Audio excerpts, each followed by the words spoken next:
According to the Ernest Binfield Havell, Mark Kenoyer, and Sir W.W. Hunter, who are well-known authorities on architecture from West, Taj Mahal, the seventh wonder of the world, is built in the Hindu style.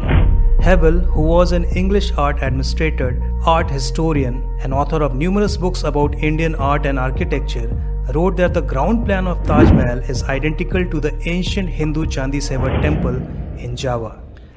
The central dome with cupolas at its four corners is a universal feature of Hindu temples. The four marble pillars at the plinth corners are of Hindu style. They are used as lamp towers during night and watchtowers during the day. Such towers serve to demarcate the holy precincts.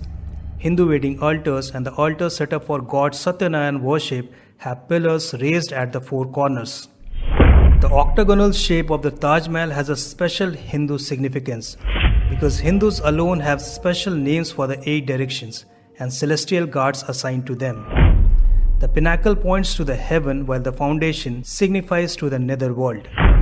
The Taj Mahal has a trident pinnacle over the dome. The central shaft of the trident depicts a kalash holding 2 bent mango leaves and a coconut.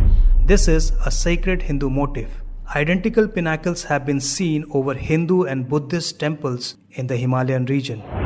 In 1974, American professor of architecture Marvin Mills took a sample from one of the timber door of Taj Mahal for carbon dating and concluded that the radiocarbon dating of that piece of wood was of 13th century that predates the rule of Shah Jahan.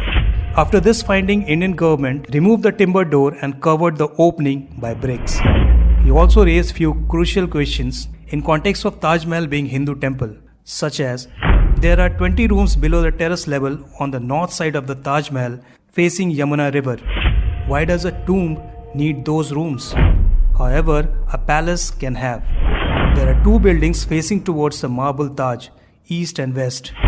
Both are exact replica of each other. The Islamic tradition explains one as the community hall and other as mosque.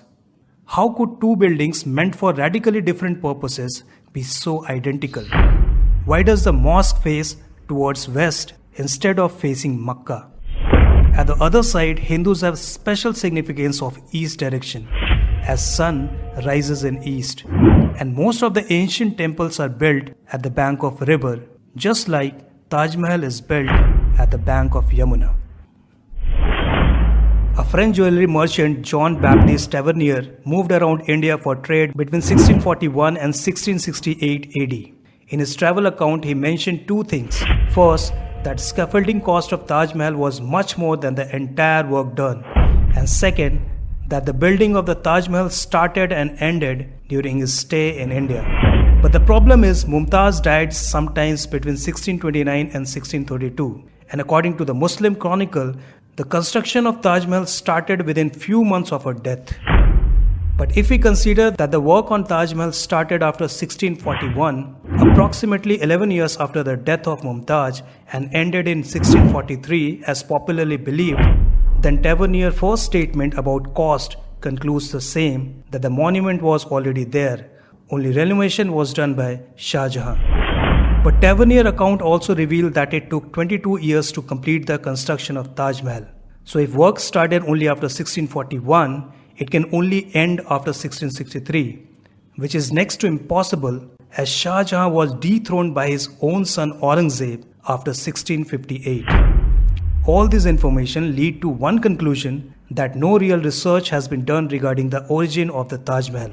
A very long list of scholars quoted only inconsistent versions without even trying to sort them out. But why? So, who made Taj Mahal? Shah Jahan? For whom? Mumtaz Mahal? For what? For love. So let's find out the love. First, Mumtaz was Shah Jahan's 4th wife out of his 7 wives. Shah Jahan killed Mumtaz's husband to marry her. Mumtaz died during her 14th delivery. After her death, Shah Jahan married Mumtaz's sister. Where the hell was love? Every Mughal emperor had at least 5,000 consorts in his harem and many more at his command outside. He had hardly any time or feelings in his heart for one to idolize. Mughal history is filled with deceit, hatred, killing, loot and rape. even among family members. Love was never part of the system.